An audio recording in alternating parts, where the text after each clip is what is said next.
Well, the first point is a broader point. I began talking about the problems in our financial system related to lack of transparency. Well, one of the problems in our government has also been a lack of transparency. The way we financed this war, we've been using emergency appropriations, 24, 25 of them. It's understandable at the beginning of the war why we used emergency appropriations. But 6 years into the war, to say we are surprised, the reason why that's important is that normal appropriation process entails a lot of scrutiny to make sure there's not waste, there's not fraud. But the Bush administration deliberately wanted to avoid that kind of scrutiny. They wanted to say victory's around the corner, and we keep turning the corner and turning the corner and turning the corner. No victory. And so we have to have another appropriation, another appropriation, another appropriation. Until we wrote our book, I don't think there was any real comprehensive accounting of what the war was costing. Well, that was one of the reasons that we wrote the book. I testified before Congress, and I said, we should not have had to write this book. This is your responsibility to come to the American people and say, this is what the war is costing. This is a big project. This is what it's costing. You have to make the judgment about the benefits versus the cost. But we can tell you what the costs are.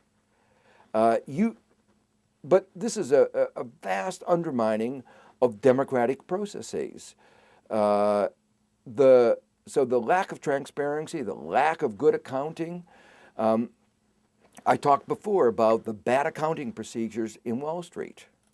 Well, government's accounting procedures are similarly very bad, and for a similar reason, deception. One of the problems was they didn't want us to know what the future costs were going to be.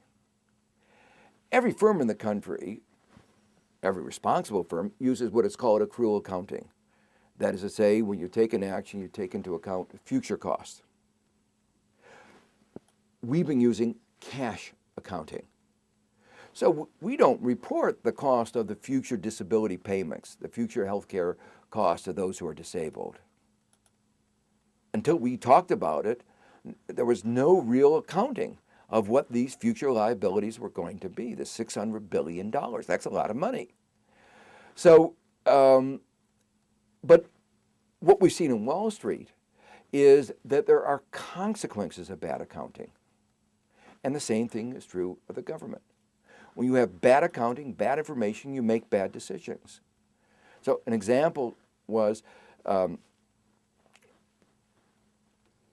president said he'll give the military anything that it needs. Well, in writing our book, one of the things we discovered, and it's since been reported in a lot of the press, was the military commanders in 2005 had asked for these special vehicles called MRAPs that are resistant to explosive devices, the devices that cause so many injuries and deaths. We didn't give it to them. Why? Because it would increase the upfront cost. The cost of the people being injured was not on the books. If that was on the books, then we would see what was going on, and we would say we were being penny wise and pound foolish. But our accounting encourages us to do exactly that. So the accounting framework is led to decisions that have increased the total cost and, of course, have had a huge human toll on our troops and on their families.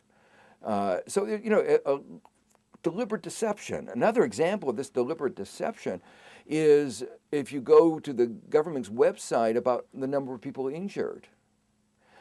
When they talk about the deaths, they talk about deaths whether they're due to hostile action or non-hostile action. It's now over 4,000. When they talk about injuries, they only talk about hostile injuries. And it's how they classify somebody as a hostile injury. So, for instance, a helicopter that shot down at night is a hostile injury. But if it's flying at night, because it can't fly in day because it would be shot down, that's just an accident, not reported in hostile injuries. Or another example, you have a convoy.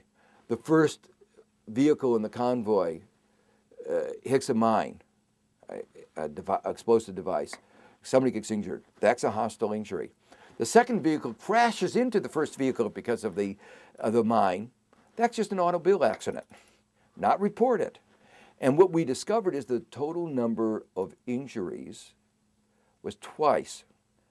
Injuries and diseases, people evacuated, twice what the government was reporting. We had to use, working with the veterans groups, which have been very supportive of our book, discovered that we had to use the Freedom of Information Act to find out what was going on. So the first piece of what needs to be done is to have a better accounting systems so that we know what is going on. But now on the contractors themselves, it's not just that the contractors cost us so much money. They actually undermine our mission. Let me give you an example. In the beginning of the war, the unemployment rate soared to 60%. We knew that we had to win the hearts and minds of the people. We knew that young men with arms and unemployed is an explosive mixture. We knew that we had not protected the armed caches in our march to Baghdad. We let those arms get in the hands of potential insurgents. But as the unemployment rate soared, we turned to contractors to do all kinds of things.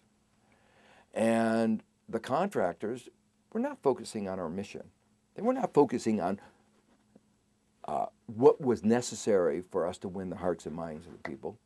They were focusing on their bottom line, maximizing profits, whatever the consequences. So they could find cheaper labor in Nepal, the Philippines. That's what they did. They brought in cheap labor from outside when the unemployment rate was 60%.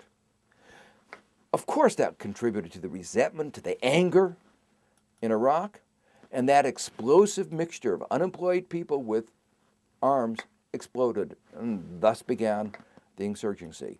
Meanwhile, of course, we were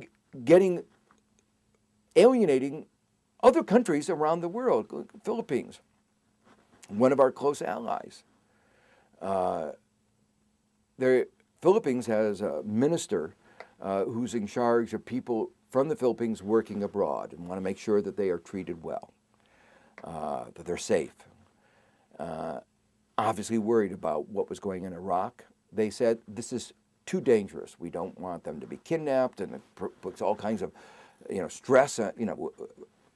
So they stamped the passports, not valid for Iraq.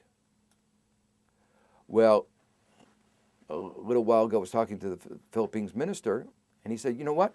They discovered that there are 7,000 Filipinos working in Iraq. They go through American checkpoints. We know that they are violating that we are going against Filipino law. But our focus is on minimizing cost, whatever it does, whatever the consequences. Another example, talk about in our book was discovered that one of the key Halliburton subsidiaries through which a lot of the contractors go is in the Cayman Islands. Why? I mean, is Cayman Islands such a great place to do business? Well, obvious.